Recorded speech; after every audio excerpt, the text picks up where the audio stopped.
কানাডায় একটা অদ্ভুত কিন্তু দারুণ সিস্টেম আছে। বছরের নির্দিষ্ট সময়ে বল্ক পিকআপ করা হয়। আজ সকালে আমরা যখন রাস্তায় হাঁটতে বেরিয়েছি, তখন দেখি রাস্তার ধারে TV, fridge, sofa, mattress, chair, এমনকি আলমারিও পড়ে আছে। বছরে দু একবার নির্দিষ্ট সময়ে সিটি থেকে বিশেষ গাড়ি আসে এবং বাড়ির বাইরে রাখা জিনিসগুলো তুলে নিয়ে যায়।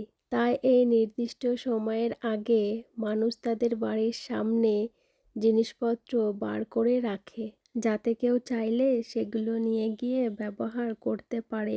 মজার বিষয় হলো, বাইরে রাখা সব জিনিসগুলো খারাপ বা নষ্ট তা কিন্তু নয়। কিছু কিছু জিনিস থাকে একদম নতুন।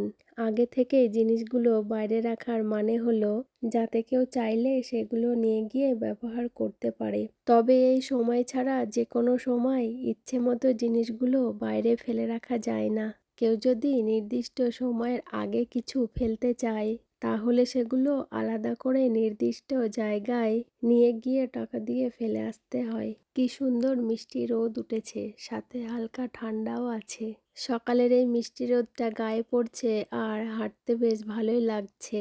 হাঁটতে হাঁটতে বুঝতেই পারিনি অনেকটা দূরে চলে এসেছি। আবার বাড়ি ফিরতেও সময় লাগবে।